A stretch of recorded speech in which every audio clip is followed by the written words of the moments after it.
আমরা দেশ গঠনে নতুন বাংলাদেশ বিনির্মাণের আহ্বান জানাচ্ছি।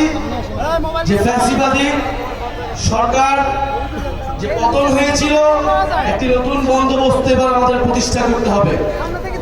এই উত্তরবঙ্গের প্রবেশদ্বার বনপাড়া এলাকাবাসী, আপনারা জাতীয় নাগরিক পার্টির সাথে থাকবেন, আমাদের সাথে থাকবেন এবং ইনশাআল্লাহ আমরা আপনাদের সাথে থাকবো।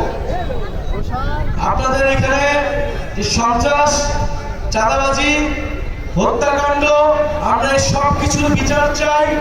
এই সব কিছু নির্মূলে জাতীয় নাগরিক পার্টি আপনাদের সাথে থাকবে। জুলাই গণঅভ্যুত্থানে বৈষম্যহীন বাংলাদেশের জন্য আমরা নেমেছিলাম।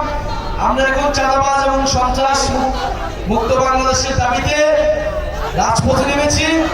ইনশাআল্লাহ যে শিশু হত্যা হয়েছে, অবশ্যই দ্রুত সময়ের মধ্যে তার গ্রেফতার এবং বিচার নিশ্চিত করতে হবে। আমরা শিশু আমিরের হত্যাকারীদের দ্রুত সময়ের গ্রেফতারের দাবি জানাচ্ছি।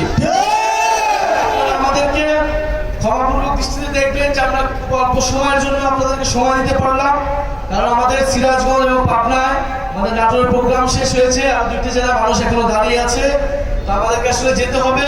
কিন্তু আপনারা যে ভালোবাসা নিয়ে আমাদেরকে এখানে আপনারা আটকালেন, আমাদের কথা শুনলেন, সেটার জন্য আপনাদেরকে ধন্যবাদ। ইনশাআল্লাহ বনপাড়ায় আমরা আবারও আসবো, পরিকল্পনা করে বিশাল জমায়েত করব এবং এই উত্তরবঙ্গের প্রবেশদ্বার বনপাড়ায় জাতীয় নাগরিক পার্টির শক্তিশালী ঘাঁটি, শক্তিশালী ভিত্তি তৈরি হবে। ইনশাআল্লাহ আমরা এখানে যারা দায়িত্বশীল আছেন, আপনারা তাদের সাথে যোগাযোগ করবেন, তারা আপনাদের অধিকারের পক্ষে দাঁড়াবে।